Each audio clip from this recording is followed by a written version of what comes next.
Hello. This morning I was in my car listening to my radio, and there was this show, I don't know what. And one of the guests was talking about the challenges of welcoming newcomers here.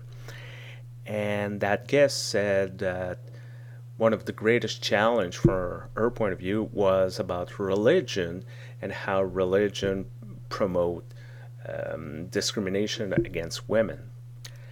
And that made me react because it once again a confusion between religion and culture and how people use religion to promote their agenda.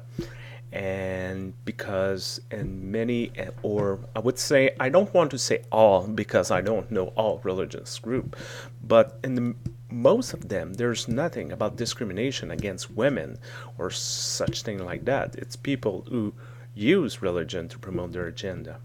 And I heard similar comments, for example, about the Truth and Reconciliation Commission that are in the province of Quebec holding hearings, and people still repeating, how the churches abuse those children.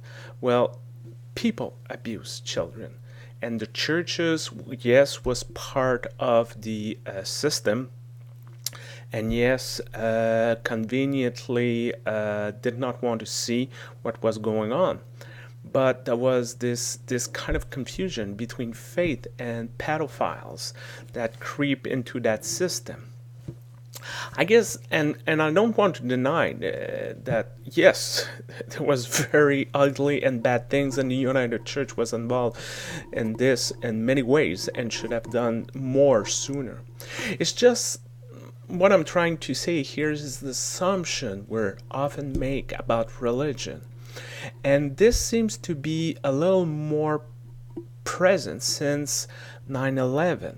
When I went to a conference by Diane Butler Bass, she was telling us how in the US, and I think in the Western world, religion becomes something bad after 9/11, something associated with violence, about destruction, about conflict, about everything that seems to be wrong in our world.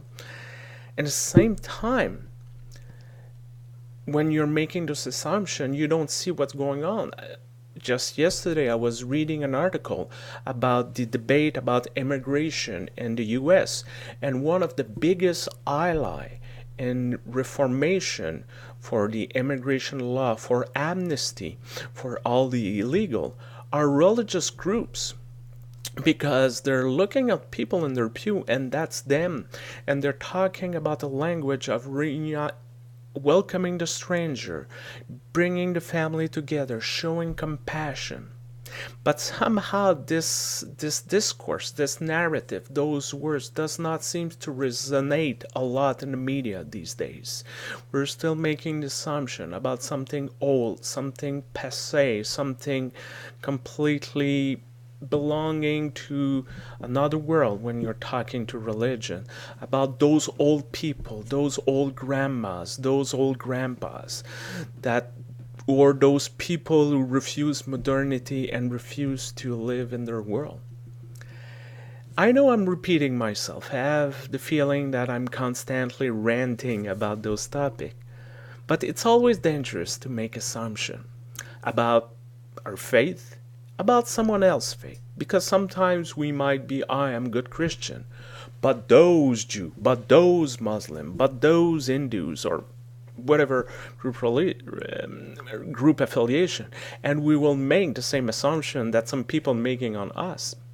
So if maybe in a way we want to fight this kind of culture, this kind of narrative assumption, it can stop with us starting to stop making those assumptions and speaking up when people are making assumption that yes, there's bad people, yes, there's something wrong, but sometimes there's something right going on.